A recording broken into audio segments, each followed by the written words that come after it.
TikTok सहित 59 चीनी apps पर भारत सरकार ने क्यों लगाया प्रतिबंध? टिकटॉक पर प्रतिबंध लगाने के बाद क्या होगा असर?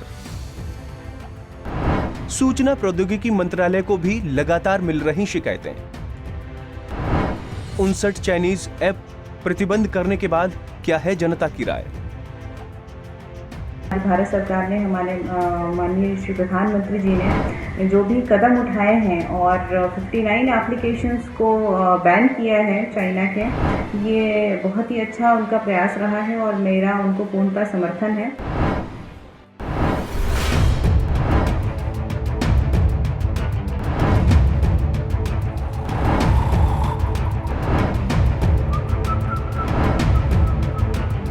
भारत चीन तनाव के बीच मोदी सरकार ने बड़ा फैसला लेते हुए 59 चीनी ऐप्स पर रोक लगाने का फैसला किया है। टिकटॉक के साथ हेलो और कैम स्कैनर जैसी प्रचलित ऐप भी शामिल है। भारत और चीन के बीच सीमा विवाद के बाद से ही टिकटॉक ऐप को बैन करने की मांग की जा रही थी। इससे पहले भारतीय सुरक्षा एजेंसियों से चाइनीज ऐप्स की एक लिस्ट तैयार कर केंद्र सरकार से अपील की थी। इनको बैन किया जाए या फिर लोगों को कहा जाए कि इनको तुरंत अपने मोबाइल से हटा दें।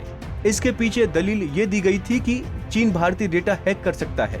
इन ऐप्स के ब्लॉक होने का मतलब है कि अब भारतीय यूजर्स इन ऐप का इस्तेमाल नहीं कर पाएंगे। वहीं जब आम लोगों से भारत सरकार के फैसले पर राय ली गई तो उन्होंने भी भारत सरकार के फैसले का स्वागत करते हुए मोदी सरकार के फैसले को सराहनीय कदम बताया। इस समय भारत देश में हमारे जो भी माहौल चल रहा है उसमें चाइना ने जिस तरह से हमारे वीर जवानों के साथ ऐसे छुप करके और जिस तरह से भी चीज़ें की हैं वो बहुत ही दुखद है। और इन सब चीज़ों को मद्देनज़र रखते हुए हमारी भारत सरकार ने हमारे माननीय श्री प्रधानमंत्री जी ने जो भी कदम उठाए हैं और 59 एप्लीकेशंस को बैन किया है चाइना के, ये बहुत ही अच्छा उनका प्रयास रहा है और मेरा उनको पूर्णतः समर्थन है। और तो वहीं सामाजिक कार्यों से लगातार जुड़ी रहने वाली प्रियंका राणा ने सरकार के फैसले पर अपनी राय देते हुए कहा कि चाइना के द्वारा बनाई गई ऐप ही नहीं बल्कि चाइना के द्वारा बनाई गई सभी चीजों का बहिष्कार किया जाना चाहिए।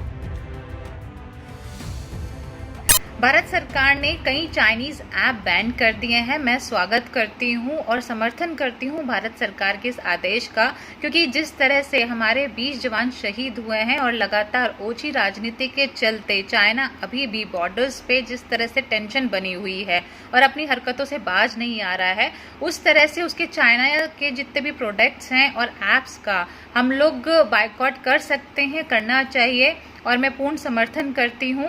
और जिस तरह से ये जो ऐप्स हैं ये इनसिक्योर ऐप्स थे, हमारा डाटा किसी भी तरीके से लीक हो सकता था, उस डाटा को चाइना इस्तेमाल कर सकता है अपने फायदे के अनुसार और इन ऐप्स के जरिए हम लोग करोड़ों में जो पैसा चाइना को पहुंचा रहे थे और वही पैसा हमारे देश के विरुद्ध में इस्तेमाल किया जा रहा था और हमारे सैनिकों के विरुद्ध में इस्तेमाल किया जा रहा है, वो बहुत ही निंदनीय है। और मुझे लगता है कि देश के सभी नागरिकों को सरकार का समर्थन करना चाहिए और इवन जो उनके प्रोडक्ट्स हैं उनको भी बायकॉट कर देना चाहिए।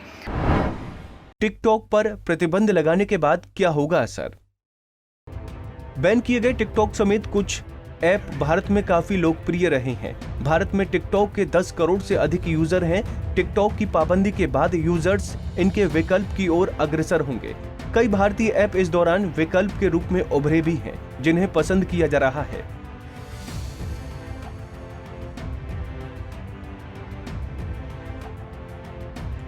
सूचना प्रौद्योगिकी मंत्रालय को भी लगातार मिल रही शिकायतें। सूचना प्रौद्योगिकी मंत्रालय को विभिन्न स्रोतों से इन ऐप्स को लेकर कई शिकायतें मिली हैं, जिनमें कई मोबाइल ऐप के दुरुपयोग की बातें हैं।